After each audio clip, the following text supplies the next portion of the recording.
But what I was doing and what I woke up to was like, I'm sacrificing all of this, but my life timeline is going by. Now, did it work out for me? Yes, but at a point I had to pivot, and I had to do something different. Like if I would have knew what I knew now, right, I would have just gone right into real estate investing. Who cares, man? You can look how you look and do what you want to do and make money by doing. But I felt like I needed to, at that point in my life before I understood, I literally felt like I had to sacrifice who I was as a person in order to get what I wanted. So I had 2 young daughters, a wife that had babies at home, and I was like, and sometimes you do have to sacrifice. But you also need to know when the point is to pivot and when to bet on you. And it doesn't get any easier when you go down the road. So Pat, you guys, most of y'all know Pat. He had some questions that he said he can't make it today, but he had some questions. So I like answering questions that somebody sends me in advance. It always helps quite a bit too. And then maybe spawns some other people for some questions. And then we'll kind of get into what we were going to talk about. But I'm going to address some of his questions just to get us going. Gosh, it looks like it's sunny where you guys are, Melissa and Ted. It looks great. That's awesome. You guys are getting good weather. Damn. Yeah, that's awesome. Heck yeah. It's like been foggy. It's been pretty dang foggy in the mornings here just because the coast. I don't know. It just seems to be a little bit of the fog coming up from the ocean, but it cracks off about 10, 11, 12 o'clock. So I really can't complain. But I'm in a sweatshirt. You guys are probably still hot over there. Nah, it's been cold in the morning. I get up like pretty early, so like around 4:30 I get into the ice bath, and it's been in the 40s in the morning out here. Yeah. Yeah, it's been cold, but during the day, I mean, it's gorgeous, now. But yeah. It's starting to get cold, man. Dang. Yeah, no, it's fall, it's happening. It's going to be our first time to go through all these new seasons. I mean, San Diego's seasons don't really swing that far, though, so I can't really say much. I was here in boot camp in 2006, and I got here, I think, in January or February, if I can remember correctly. And I mean, it's still chilly. It's chilly in the morning, don't get me wrong, but the sun comes out still, and it turns into 72 degrees at noon. So, damn. Yeah, like January, February, March. So, I'm going to get into Colin, can you help Joe Stockman? He says that he's locked out of the link to the call on school.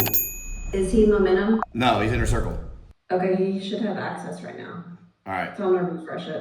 I got kids yelling. Yeah, we had a sleepover. The girls had a sleepover, so. Oh, that's sweet. Yeah, it's old school. We went to a kid's birthday party yesterday, and then one of them came home with us. So. Is that why you were bullied? Yeah, that's what I was Nice. Bad. Yeah. Not good at bowling. Alicia's the kingpin. Oh, really? Yeah, she's better than me, by far. All right, let's get into these things. Let's do this. He said, Pat's question is, I think some of them are real estate, but some of them are some other stuff too. Obviously, I'll figure out what's up. First one is determine how. It's tough because at the beginning, when you don't know anything, you're trying to vet people. But what happens is you kind of gain your gut feeling, and then you gain a little bit of knowledge about real estate. And so you'll hear things, you'll hear people say stuff, and you'll kind of catch things that you think is BS, just to be honest. That's one of the biggest things. And it does happen a lot. And I've seen it a lot at the events, like the big mastermind events or these rah-rah events where these speakers are there and you got thousands of people there. Everybody's kind of trying to ego flex or talking about how many deals they're doing or whatever it is. Even if it's a business thing, they're talking about what they're doing. But when you get into these small communities and these small groups, or you pull someone aside and you kind of have a real conversation with them. And if you're real with people, all I say is like, I've always just been really real and open with people and telling them, hey man, I'm doing this. We're doing great here. These are some things I could work on. I feel like people are more reciprocal on actually telling you their side too when you're real with them. So don't posture. That's one thing huge. Hey, what's up guys? Austin Hancock here. I get a lot of messages asking for some help in some capacity, whether it's financial, fitness, mindset, something to make your life better, something to make it to where you can go from this point right here, where you are now, to the dream life that you've always wanted to be living. Shoot me a text or give me a call, 405-697-4072. The number's right here, 405-697-4072.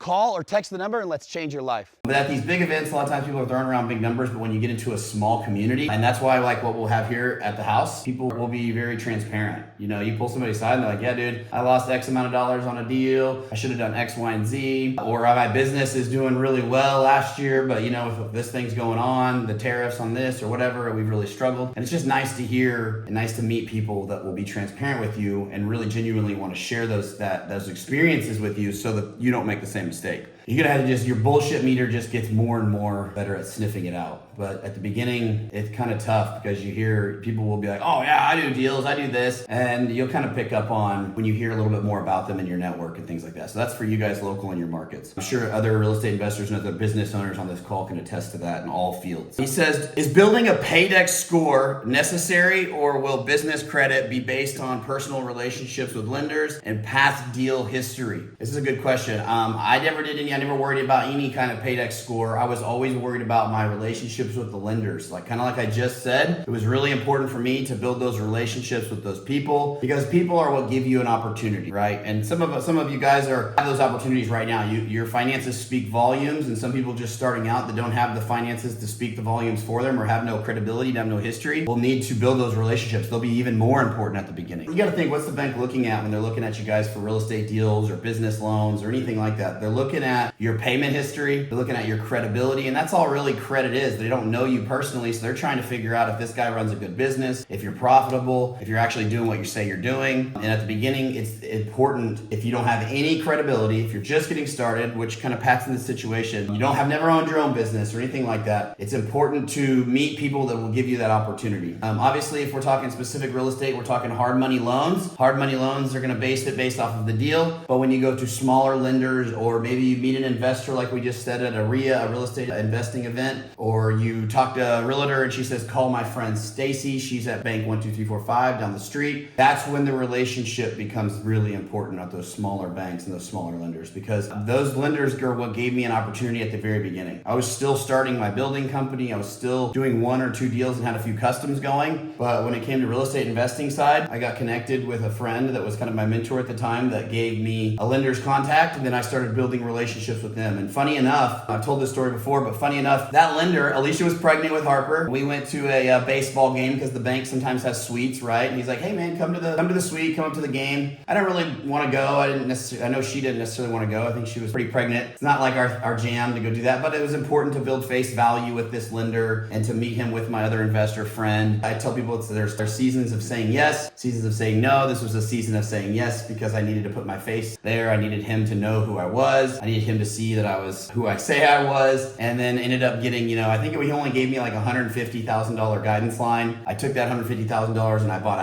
one house with it, right? In Oklahoma at the time, I could still buy a house for like 70 grand and then add value, and I was all in under 150. And so I was able to leverage that. And then he would give me another one, then he would give me another one, and then I would take that and then I would go to another lender and be like, see what I'm doing over here. This is what I want to do here. And then they would give me a guidance line, and then it just compounded. So that one opportunity kind of led to more and more opportunities. And once they see you and you talk to them about what's going on and you're transparent with what's going on, those lenders will ultimately give you the ability to do so. They'll loan to you personally. That's old school banking. When it goes to hard money or institutional banking, a lot of times they don't care. They're not trying to get a relationship personally like that. They have so many, like for instance, Kiavi. Most of you guys know Kiavi is one of the hard money lenders that's nationwide. I've used many times. And Kiavi is doing like $400 million a month. They don't know. My line is super small compared to relatively speaking, right? And they have agents and people across the country and the world that work with them. Another question he has, this is really good. This is a good question. I'm glad he asked this, because he said, how do I get serious players to pick their brain? How do I get serious players to pick their brain? Because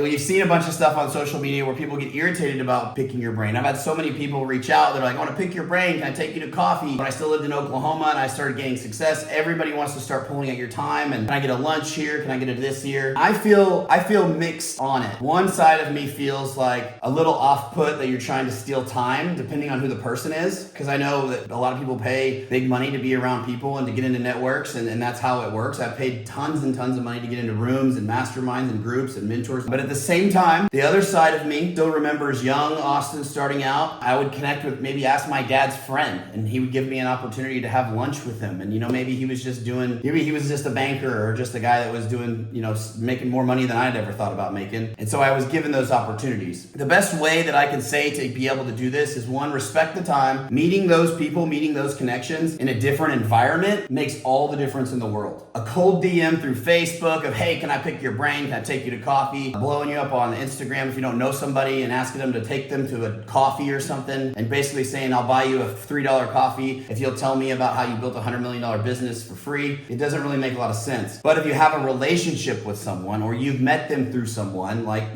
for instance, just for instance, somebody that you know pretty well at church that you also, or at the gym that you've built a relationship with, that you know, that you kind of have an interaction with, and you make it a little more personal and you don't waste their time, I think that there's still an angle there. There's still a way to connect with those people, right? And they're out there. And also another thing is just becoming somebody that's not going to waste their time. And how do you do that? You're like, hey man, I'm doing X, Y, and Z, and people will see that. People saw that from me when I was starting out. They're like, dude, the guy's trying, the guy's started building, he's doing this, he's like just grabbing at every single rock he can to climb this hill, even if it's the tiniest root on the mountain. And so they saw that I was serious about the information that I was going to. I don't think people are wasting my time if they're going to implement it, but I've had tons and tons of air quotes friends would sit down and I'd spend hours with them. They would talk about how they wanted to do all these things, and they would never go and do any of the things because it was free information. They would just wasted a bunch of time. They'd go back to their wife. Their wife didn't believe in them anymore because they've gone down all these different roads of things they're going to do. Literally, you can think about one person specifically. It's like, dude started a power washing company. He was a firefighter, and then he became a police officer, and then he became a gym coach, and then he started a substitute teaching, and then he wanted to get into real estate. And I'm like, you could just look at the repertoire and the reputation behind him, that he's just job hopping or grass is greener. And then when it gets a little complicated, they dial off. If you're going down this road and you're really stumped on a specific situation, and you can have a constructive, educated conversation with somebody,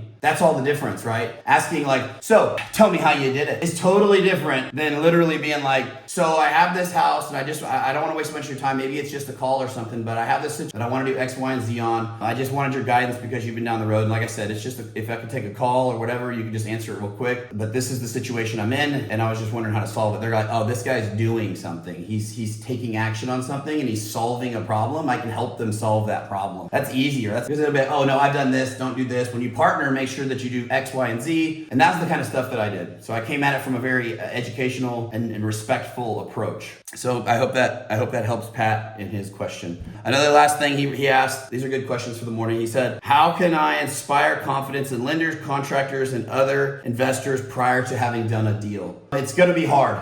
They're going to have to give you an opportunity, and then you have to not shit the bed. Like, just straight up. In any business relationship, they're going to give you an opportunity. And it's an ebb and flow at the beginning because they're giving you an opportunity, but at the same time, you don't want to go buy a house because you want to make face value. We're not going to go lose money to make face value just because we wanted that relationship. When you have something under contract, you've done your underwriting, you've done your due diligence, you've started to go down the road, and you want to get a property under contract, then take it very serious. Don't bounce. Don't ghost them. Alicia and I have kicked people off of our buyers list in the past. We have banished people from ever doing business with us again in the past. For people that would lock up our house, they would promise us the world. They'd say, oh, the lender, they couldn't get the lender lined out. Then they'd hop to another lender. Then they'd hop to another lender. And then 30 days would go by. We would have this property under contract with them. And it may be even a flip and maybe a wholesale. It could be any transaction. And then all of a sudden, oh yeah, I'm not going to be able to do it. Some stuff in my life popped up. Like immediately, I know that you're an unorganized person, that you just were lying to me for the last 30 days and you really didn't have anything lined up. Because I know those situations do come up, and I've had those situations come up where I'll be like, this bank gave me an appraisal I didn't like. This isn't going to work. Can I buy a little more time? I'm going to move to another appraiser. And you know what? If they give me the same appraisal, I'm just going to pony up and put the money down that I do and move on. And so we've had these situations happen. But what I just said is how I built the reputation. Is because I'm still going to pony up and follow through with it because it's still a deal. Don't get me wrong, guys. I'm not like all of a sudden see something and be like, oh, it's not a deal. No, it was just my lending. It's literally just things on my side of the fence that has prevented me from following through with it. It was still the same numbers that he gave me. It was still the same rehab numbers. It was still the same ARVs. It's still everything the same. It's just the lending that didn't work out as I liked it or panned out how I wanted it. And so when you're new, what people are reluctant to work with you on is that you may not have the extra capital to pony up. So that's hard. And so you need to go into it prepared that you have a plan, you have a contingency plan and a tertiary plan if you're not going to do it. And that's why I say that you guys will constantly, as real estate investors and as business owners, be shopping for financial relationships with lenders. Because one lender may be like, yeah, we don't really want, like for instance, that relationship I had with Gary,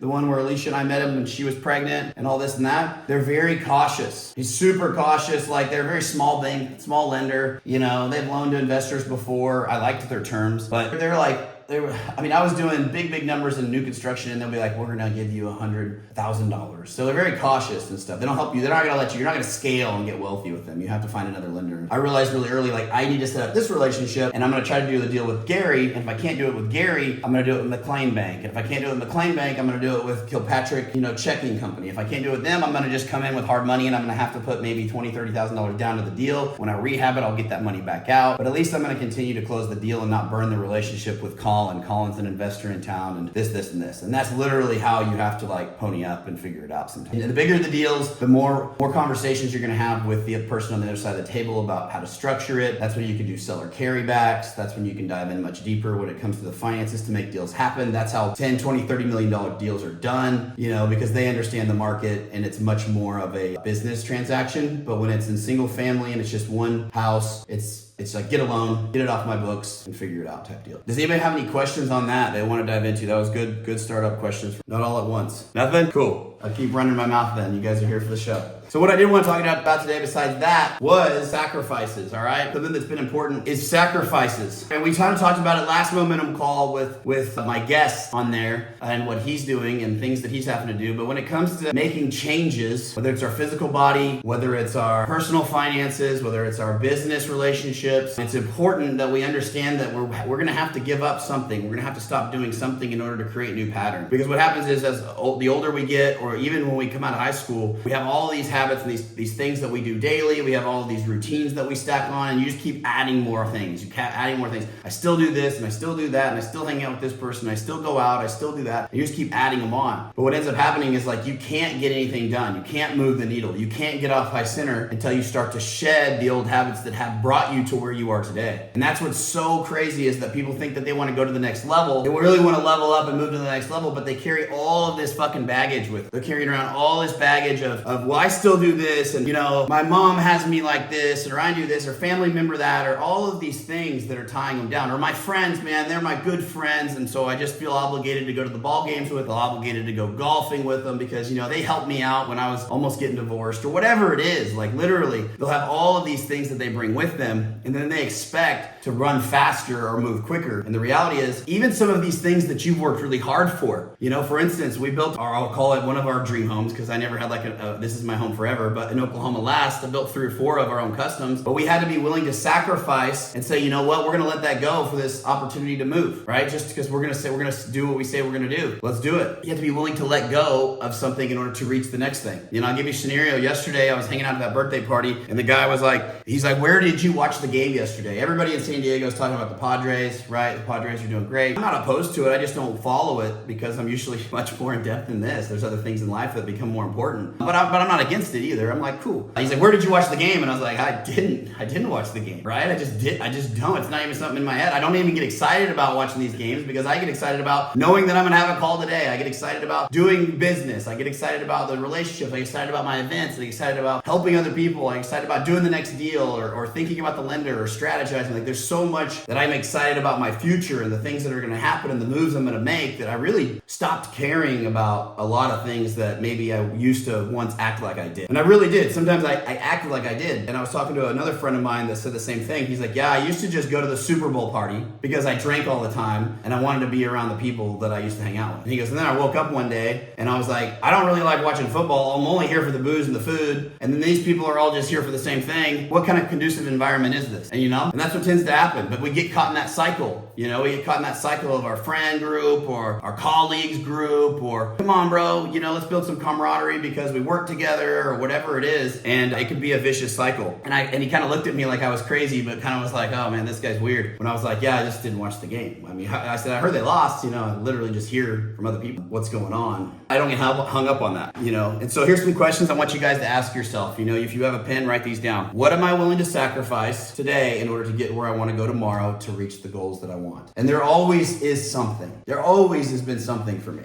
Another one, what am I doing now that's not helping me reach my goal? This will help find some of those problems. And sometimes it could be I stay up too late. It could be something simple. I'm on Colin's ass all the time trying to get this young guy to start kicking some ass, which he's doing. But I'm like, you gotta have a bedtime. And I know I'm not your daddy, but it's true. Because you know what? I couldn't wake up when I wake up most of the time if I didn't have the discipline to go to bed too. And so some people will be like, oh, you can go to bed anytime and I'm gonna wake up and blah, blah, blah. And the reality is, it doesn't work like that. Trust me, I've been in the crucible in the Marine Corps, I've stood up night watches, I've done all this stuff, but your cognitive ability to execute will go down immensely when you start to lose sleep. You know, Stan Efferding, professional bodybuilder, said it best. You're stepping over to pick up pennies when you wake up at 3 in the morning to do cardio, but you slept 3 hours that night. And it's true. So you have to have some cognitive ability here. So I'm going to play the devil's advocate to all the gurus on the internet that say don't sleep at all. But at the same time, I really do enjoy getting up early. So I know I need to have some disciplines with going to bed. And so what I do is I go to bed at 9:30, 10 o'clock, and I wake up. As you guys see, usually my alarm goes off 4:30, and I head to the gym and I'm there by 5. But on Sunday today, I choose that day to sleep in. So I woke up like 7, 8. So I just let that one day go. I don't set my alarm, and then boom, back to the races on Monday. That's how I choose. What do you need to be doing more of? What do you need to be doing more of? What are the good things that are moving the needle in your life that you really feel good about? You know, for me, I kind of got addicted to the time that I have alone when I do cardio in the mornings, and it kind of brought me back to where I was when I was super stressed out about finances, carving this path, and we had 2 babies under the age of 3, and I would wake up early, and that was kind of the beginning of my entrepreneurial journey. And so I kind of sometimes just go right back to that place, and I find joy in being there. It's not like, oh, this is a horrible time, but I find joy in getting my own head, getting my own clarity, getting my own time. So I like doing that. What do I need more of? More of too, let's talk about just business-wise or personal finance-wise. You know, you guys all know when you feel good, something feels good, you made a little bit of money, or you got something moving down the road. Sometimes it's not even making an actual dollar yet. It's just feeling like you're in progression towards your target. I know Joe's on this call. It's his first time on this call, and I know Pat also, the one that had those questions a minute ago, but they're both taking massive action at the very beginning. Like they're like, what do I got to do? How many lenders can I reach out to? How can I talk to this person? And so it feels really good. It feels really good to start progressing towards those things. I'm going to share some experiences that Alicia and I personally have had. And with friends, we had really good friends in Oklahoma that we would go to the gym with. We were kind of CrossFit junkies at the time. We built a community with those people, and then we're conducive. And so you kind of end up, and then when I started to do more into real estate investing and put myself on social media and all those things, those people around you start kind of looking at you. And I know that some of y'all have talked about getting on social media, putting yourself out there. But what's crazy about it, I'm looking you right in the eyes, guys, that will watch and benefit from it. It's not that the strangers will cheer you on, but it's that one friend, that one family member, that one person that's going to talk a little bit of shit. It brings us back to that like childish mentality of when our dad or mom or sister said something about us, maybe had a pimple or acne before school or a stupid outfit that we were insecure about and we wore it, and then one of our friends says, oh, it's dumb. Like it just happens, right? Like it just is what it is, you know? Maybe you're a little subconscious about being the slower runner at track or whatever it may be, and your friend's like, dude, you're slow as hell. And you're, no, I'm not, right? Like it just reminds us of this childhood memory that's deep-seated in most people in these insecurities. And so these people can be detrimental to your success in the beginning. And what's crazy is you'll be like, well, they're my friend, they're just joking, or these kind of things are funny, blah, blah, blah. But if it's really, you have to see where that's coming from. Is it malicious? Are they really jealous? Why would somebody that really wants to see you succeed make these comments? Why would somebody that wants to see you be successful talk a little shit like that? And I know it's okay to make some jokes. Trust me, guys. I'm a pretty hard joker myself from people. Razz on people, like I said, you guys know us in the Marine Corps Infantry. Sometimes we know each other's deepest insecurities when you're deployed with your boys. And then what do? You smash them with it every day. So you're gonna grow thick skin. But you can tell when it's coming from a point of like, I just want to get a rise out of Jake. I just want to get a rise out of Colin. And I'm just joking with him, but I genuinely cared, right? Versus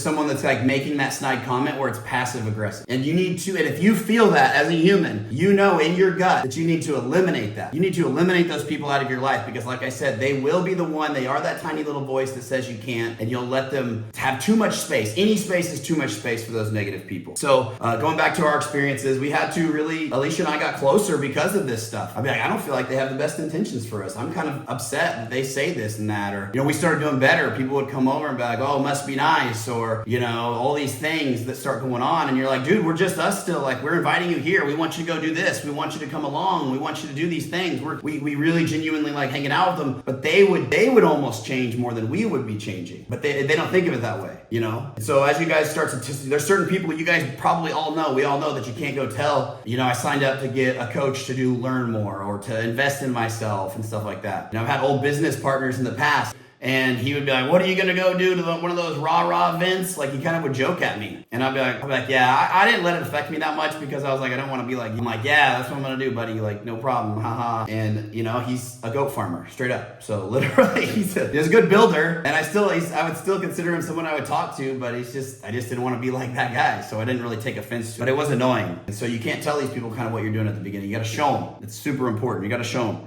This is a good one. Okay, so what are things that you may have worked really hard for? I was going back to that. So our house, we had to sacrifice that, right? And I didn't feel it was a sacrifice. You know, I'm excited, always excited for the next thing, for the future, for the steps. But for instance, our last call last week, which with a friend of mine, you know, he and I started talking and he's like, I feel stuck with X, Y, and Z. These things are going on. I'm like, you got to make some big moves. Sometimes you have to make macro movements in order to adjust and in order to move the needle. Sometimes you got to go and buy that car. Sometimes you got to go and invest in this thing. Sometimes you got to go and sell your home and move. If you really have these dreams of where you want to go and you could see the picture of it, like it would have been crazy for me to have these goals and dreams and targets of living in Southern California and living this lifestyle that I wanted to live and doing these things. You could just name it. I could stack them all up. I could show you the whole vision board. It would have been crazy for me to think that I was going to obtain that if I would have been like, well, you know what? It's just probably safer if I built one more house in Oklahoma and I'm going to move here and I'm going to put the girls in this school. Like those are two different things. Those are two different worlds. I'm asking for one thing and I'm doing another. Is there a time in your life where you're asking for one thing, but you're doing the opposite or you're doing another? And I think a lot of humans think that they have to be like, I got on a call the other day. This is a real scenario.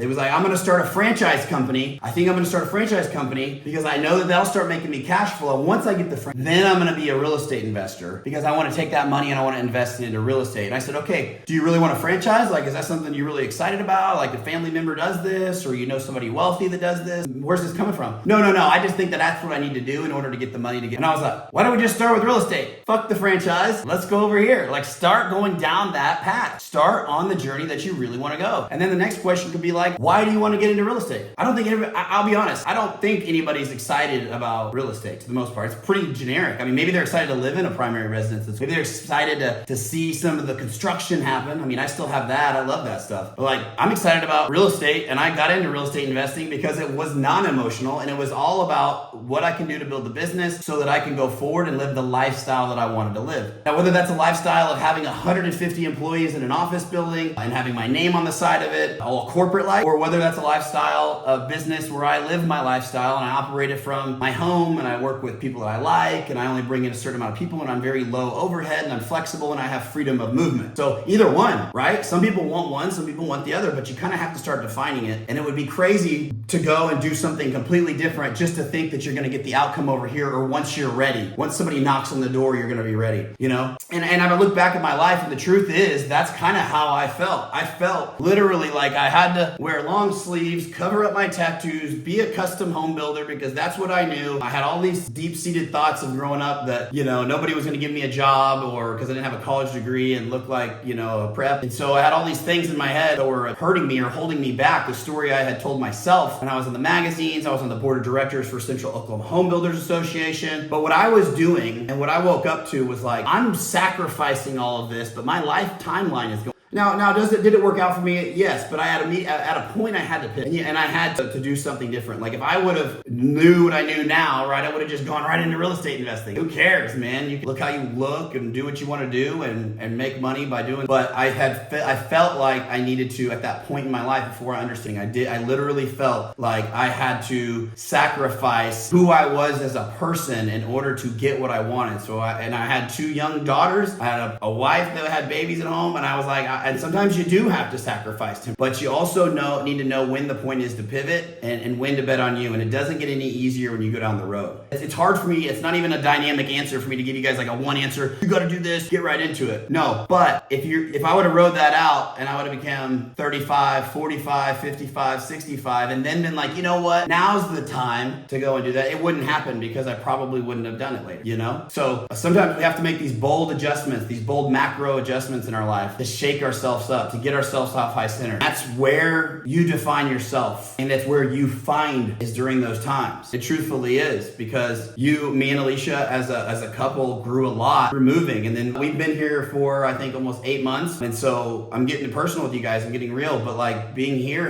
we've grown so much, because I said I wanted to have an event a long time ago. I said I wanted to have a community a long time ago, but I didn't. I was like, well, when I do this, when I do that, right? And so what happens is when you start to make those macro adjustments in life, when you make those bold movements, other bold movements tend to follow, because it feels good. It feels real good, right? You're like, ooh, man, I get addicted to the growth or the pressure or the push, you know? For instance, like if I say I'm gonna have an event, I gotta fucking have an event. I'm the type of person that I'm gonna deliver on whatever I say I'm gonna do. And so I go and figure it out. But if I were to be like, well, you know what? Well, I really wanna wait till I have X, Y, and Z, and this, and this is perfect, and this is perfect, blah, blah, blah, blah, blah. And then you wait forever. Nothing's ever perfect. You'd be like, well, you know, I've heard people this is the craziest thing in the world. I'm gonna lose 20 pounds before I start going to the gym. I kind of wanna do it on my own. I just wanna walk. And then I'm gonna go to the gym when I lose 20 pounds. I'm like, whoa. Well, why are we putting all these things in our way, you know? Well, I'm gonna do X, Y, and Z, and I'm gonna save X amount of money, and then I'll start a franchise, and then I'll become a real estate investor, because I always wanna be a real estate. So it sounds super silly to me from my perspective now. It's like, we only have X amount of time in life, right? Here's our window. Start whatever you want to do now and be very clear on it. It's going to adjust. It's going to change. Your perception of things is going to change. The value of things is going to change. The new wears off. I can tell you right now, from a standpoint, the new wears off everything. I remember we all had our first car. We all maybe had a bicycle or a skateboard or whatever it was. That was cool as shit. It was the most important thing in the world. I watched my daughters do the same thing. But the new wears off. Same with any other car, no matter the value, the price, or anything. Does it make you excited next time you do something like that? Of course it does. And should you do it? I'm a huge advocate. You know, it also helps push you to give you something there. So I'm not an anti-materialistic guy. I think people should go whatever it is. Some people want horses, okay? But at the same time, you're gonna have this goal, this vision,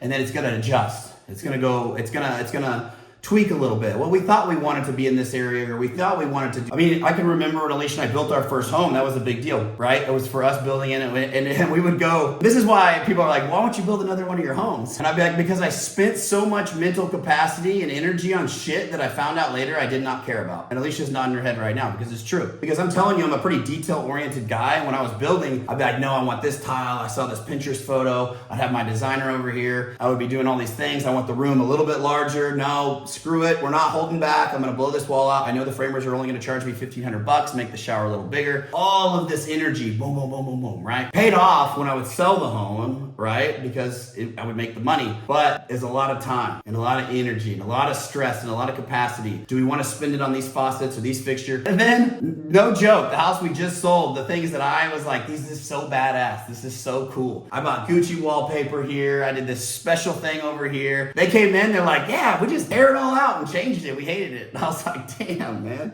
that's crazy. And so there's things that sometimes we get hung up on that we think has massive value that doesn't. And it's important. You know, it's important to go through those things. That's what provides growth. So those are my notes right now. Do you guys have questions on that? I've been talking and rambling for about 40 minutes now, but I'd love to open anything up to questions, whether it's about real estate, personal finances, personal growth, fitness, whatever you guys got. I'm all ears, and I'm hopefully be able to answer your question. I got one. Send it. When did you just switch lives? So you were talking about like having that past life. When did you just completely make or break the next one? You know what I mean?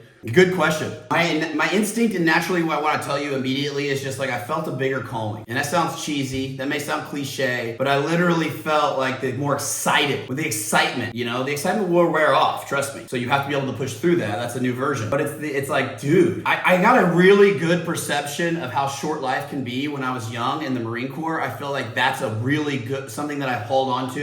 Because not very many kids at 19 years old sign their own wills and kind of have this mental shift with their bros that they're going to potentially not come back. And it's kind of like a, yeah, fuck it mentality when you're 19. You're right. I'm full of piss, cigarettes, and just crazy, right? It's Marine Corps infantry. It's just we get shit done. And so I kind of had that at a young age. So it's allowed me, and I get caught up in the weeds a lot now. It just happens. I try to pull myself out of it. But it allows me to be like, whoa, and pull back and be like, whoa. You know, kind of like I've told you guys before, one of my mentors was like, dude, you're scared to start your own business. That was kind of what he brought it to my attention. He's like, 2 years ago, you were in Iraq, you could have been killed, you're young, why not start now? And I was like, that's all I needed was somebody to kind of put that in front of me. And then it's been there ever since, right? So does that answer your question? Does that kind of clarify it, Colin? Yeah. I feel like your biggest shift was 2020 though. Me personally or us in general? Us in general. What was it, would you say, that did that? What do you mean? Was it because of what we were doing? We were building a big company. We had partners. Yeah, I mean, because of COVID and the high-end customs and not wanting to work for other people. Yeah, true. It was there was a lot of stress. You're right. So like in the new construction world in 2020, which you guys were all dealing with your own things. Everybody's dealing with whatever. You may even know, but like commodities. I would have couples, because a lot of people had a lot of money coming out of COVID too, right? There was so much money thrown into the economy that people would be able to afford bigger homes or stretch themselves further. Interest rates were lower, and so when it came to clientele knocking on the door, it was there. The problem we had was managing their expectations and getting supplies and getting labor. And so there I had a massive problem. I'm not only fighting the customer, him and her, on what they wanted to build design-wise, but I'm also can't promise them what the lumber pack's gonna cost. And everybody is reasonable until they're unreasonable, and I'm like, I can't tell you. And they're like, that's fine, no worries, we'll figure it out. And everybody's excited. They're all in the honeymoon phase when they start their plan design or they start the foundation, but nobody towards the end of any custom build is ever in the honeymoon phase anymore. They are very much so in the, that cost $100 more, why doesn't the guy pay for it? And so it gets very, people lash, they can get very emotional because it does get expensive. They're up to here at this point and they're burnt out just like everybody else on building this whole project. I even had a customer tell me one time, man, I wish you would have gave me less selection, because I wasn't a custom home builder that was like, you're gonna choose these 4 tile. I didn't build that kind of home. I built like a, show me what you want, I'll tell you what it costs and we'll make it happen if you can afford it. And so it would be like because I was doing stuff that people had no budget, they were like, yeah, we want that, we'll spend it, I don't care. It's $170 a square foot for the wallpaper, or it's $250,000 window package, or it's $70,000 countertop package, stuff like that, to where, and then I'd have some clients that would spend it on this, but then they're not on that, and then I would be like, I can't get the Carrera, I can't get this marble, I can't get these appliances, you're gonna have to switch. They're like, what? And this is what I get thrown in my face. This is what happened. It's like, we're not gonna build a $2 million or $1 million home and have a Thermador oven and not a Thermador microwave. And I'm like, well, I can't get the microwave. Like, I don't know when it's gonna be here. Like, what, we need a microwave. And I'm like, okay, well then select another fucking microwave, because you're gonna have to get a Wolf, or you're gonna have to get a Miele, you're gonna have to get just to get it in there so we can get going. And they're like, well, how long until the other one's done? Or maybe we'll pick out some other things. So it got really stressful when it came to that side. And then subs couldn't get projects finished in time. I would have a brick orders that I would try to place like 6 months in advance, when normally in Oklahoma, we're talking about the world is Texas and Oklahoma, everything's made of brick. And I would still not be able to get these brick orders. And so what would happen is when we order brick, I wouldn't over order them. I usually undershoot them because I can always order more and I don't want to. But then we would have like, we need another 5,000 brick, but now I can't get it. I can't get that brick at all. And they can't tell me when they're going to get it. And they sure as shit don't want to have a 2-color brick. And I'm like, and so what, here's the contradictory side is when I started to over order brick, what do you think the client would say when they see 2 stacks of bricks sitting outside, 4 stacks of bricks sitting outside? Why'd you over order the brick? Well, now we're going to have to, what do we do with this? Can we save it? Can we return it? Maybe not, depending on the time, depending on the brick. And so you're right. Alicia brings up a good point. It was a shift in like, it's good money. We're doing well. We built this business. We've learned a lot of things. And not just the construction side, but really working with people, relationships. I learned a lot about money and how other people learned a lot about people's expectations, and sometimes you can't manage those. I learned a lot about like how to be pretty direct with people about big dollar figures, even though I was in my late 20s, early 30s starting out. I got up to, I think I was like 35 when I stopped, or 34. And so that put a lot of growth in me. So I'm grateful for the experiences, but yeah, it kind of opened our eyes to really go full-time in real estate investing. And Alicia started to beta test real estate investing on the side. So while I was still doing that, I couldn't just stop because I was still making us a living. And so Alicia would beta test this and move into, she got her license. She did a few fix and flips, and she did a few wholesale. And then we were like, oh, wow, you're making that with non-emotional decisions. People are just buying the home, or they're wholesale buying it from us, or you're double closing. She would make more margin on that deal in a shorter period of time. I would make more money over a period of time, but she would make a good amount of money in a short period of time. So I was like, I see how this works. I conceptualized. Any other questions? Keep bringing the questions. That was really good. Good point, Alicia. Ghosts in here. You guys got no questions for me whatsoever. Gonna let me ramble. Melissa, send it. Can you repeat repeat what the first question was that you're supposed to ask yourself? Yes, what am I willing to sacrifice in order to get to where? Thank you. And sometimes, like I said on that one, David, I'll get to your question in a second. Thanks for raising your hand. Some of the things are things that we've worked really hard for. There may be, like for instance, I see this a lot. There could be a position in a company that you worked really hard for the last X amount of years to get this job, to get this position, and then you get to that point and you're like, this isn't what I wanted, right? I need more. The company's not going to give me what I thought. This isn't going to pan out. And so you have to be sacrifices, you know, and it could be even a materialistic thing. And a lot of people do get really hung up. And I would ask your guys self these questions. And this is a hard one for most people because you're almost programmed in the United States on this one. But your primary residence, your house, people get very attached. Alicia and I kind of slowly pulled off the bandage, right? We build a home, sell it, build a builder's life builder. They kind of get a little less attached to property, to this box we live in. And so like we're at the ultimate unattached mode now because we lease. And I'm not saying I won't ever own again. We get married on that location geographically, and then sometimes if you do the math, owning that property costs you, maybe the maintenance, maybe the headaches, maybe the stuff. You know, when I realized that I really did find a lot of value in freedom of movement and being light, you know, we accumulate so much stuff. I mean, us having young kids now, every time we've moved, we've purged so much shit, you know? And I look back at my grandparents and seeing my grandfather's past probably in the last 2-3 years has really shed some light and gave me some perspective that like these things were important to them, but nobody wants it when they pass. And so it's like, well, what am I holding on to right now that my kids are going to, that I don't care about, that I don't. And so it's like I let go of a lot of things, and a lot of those little things, as much as we feel like they don't hold us down, they do. Like, why do we feel obligated to tote that around our entire lives? And the same with the primary residence, you know? If your objective is to really get somewhere super far, if you have this vision, whatever this vision is you guys have, everybody here has a different, but whatever this is, are these things that you have in your life now going to transfer up there? Are they things you're going to carry with you? Are they important to get to that point, or are they making your bag heavier? And that's important. And sometimes they're people, sometimes they're assets, sometimes they're car payments, sometimes they're mortgage payments, all sorts of things, right? And that's why when I talk to young people that want to start becoming more successful, we have a few on here. I'm like, there's things that you spend your money on. You know, the other day I said on my stories, $50 minimum, $15 an hour, because I would go buy food and drink beer. And that's a lot of money at that point in my life, right? That's a ton of money just burned. And so was I willing to sacrifice those relationships of my beer drinking buddies and the guys I work blue collar with, and that money being spent in order to get to the next level? And it had to be done. I just realized that once I started to self-develop and go down this path, that it ultimately I had to be done. It was over. For me, honestly, the pinnacle points in my life where those were easier to shift was 1, getting married, 2, having children, and then 3 was like building our own home. These are like real growth periods, right? These are what I would call macro adjustments in life, you know? And like I said, I personally, Alicia and I both, I think she'll agree with this, is I'm addicted to those macro movements because that's when I feel the most alive. And the reason I feel the most alive is because I'm on a trajectory towards a life that I want and what's new, instead of much about this thing, this holding on to this one thing, this old life. Because what it is fear. You know, it is fear. It's the fear of, well, we've built this house or we've had this house, you know, and we do X, Y, and Z, and it's the fear of pivoting. But if that's what you want, also, I'm not trying to talk you out of it. If you're at a point in life where you love what you got going on and you love where you're at and you love just be honest is what I'm saying. Reconcile yourself. So I hope that helps. It's a long-winded answer, Melissa. David, send your question, man. Your hand's up. Maybe you didn't mean to hit it. You good? Go ahead. There we go. Sorry. I just got this new tablet to do all these video calls with, so I'm figuring it out. Be good.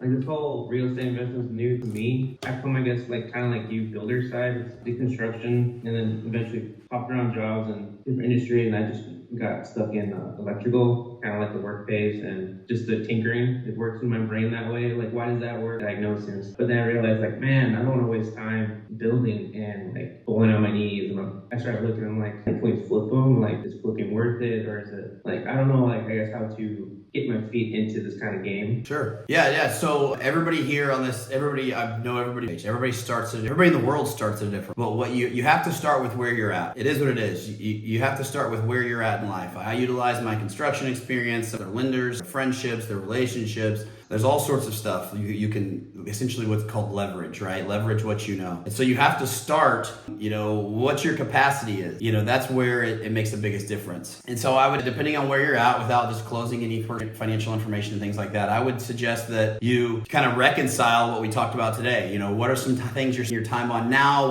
Get some clarity on where you want to go. Getting into real estate investing, some of the best steps, depending on where you're at, could be the progression of, you know, being the guy that rehabs the property if that's your skill set. set to connecting with a real estate investor to saying, hey, I'll rehab the property and manage the project. And if you want to fund it, to moving on and now doing that deal, showing that and that's literally the progression that could happen. And that's how it does work.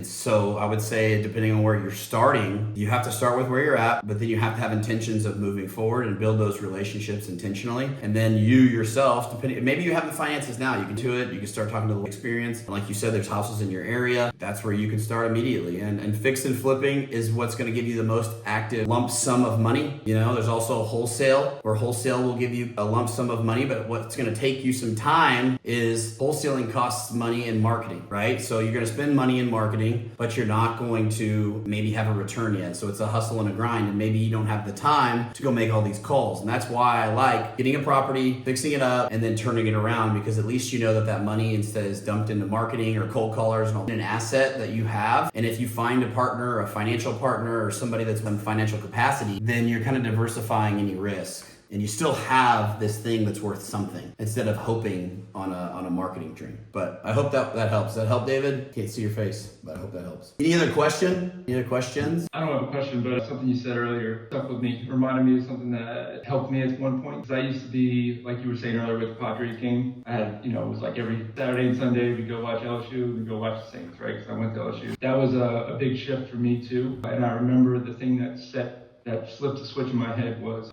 someone said, I think it was Badrus, maybe. I can't remember for sure, but he's like, I am not the type of man that wears another man's name on my back. He's like, I'm the type of man that other people wear my name. And from that, I never watched it anymore. So it does make you think, right? It puts it in perspective, right? It does. Exactly. Yeah. And like I said, but you have to ask yourself a serious question, and that is, enjoyers are doing because you feel like you need to, or the group of people that you hang out with. That's usually what I see. The group of people you hang out with, and that's what's right. It's what you're doing, or the charades and the show around it, and the small talk you feel like you need to have within your space and these things. And that's where I think it comes in. And you're right. It definitely becomes negative. And then once you're so sold and so excited about what you're doing in life, like, guys, how much would you care about the game? Like whatever your dreams were, if you wanted to travel, if you wanted to have all this stuff, like all the things that you can think of, just let your brain go to that point. Everything's happening for me. I have all of this, these materialistic things. I have the relationships with my wife, the relationship, like the time I want, all of these things. Put yourself in that perfect mindset. Would you be like, would I still do that? And probably not. You'd probably be pretty damn excited about the life that the Dustin and Austin and Aaron and Ted's are living at that point, right? Like just how it is. Just you're so excited. And so that's what happens. Like you get addicted to it, right, Dustin? I mean, you get addicted to be like, I mean, look at this. I did this changed. You get excited about telling your wife about this deal you got, this thing that happened. You forget about those little things that you wanted, that, what Johnny did on the field last week that you don't know. Yeah, for sure. Like we went road bikes yesterday evening past this bar, and everyone was watching the LSU game, and I was just like, I totally forgot the LSU game was on today. Exactly. Don't even think about it anymore. Yep. Yeah. That's how it works, man. That's exactly right. Well, cool, man. All right, guys. Yeah, any more questions? Good comment on that one, Dustin. Anybody else? Well, I'll let you guys have the rest of your weekend. Have a good weekend. I love seeing y'all's faces. Thanks for showing up. And I'm stoked to see you on the next one. So if you guys got any questions, or you are not coming to the event, or you want to come to the event, November 15th and 16th, just hit me up. We'll get you lined out. Everybody else, good seeing you. I look forward to talking to you soon. See you, man. Thank you. Yes, sir. God bless. See you guys. That's what it's about, y'all.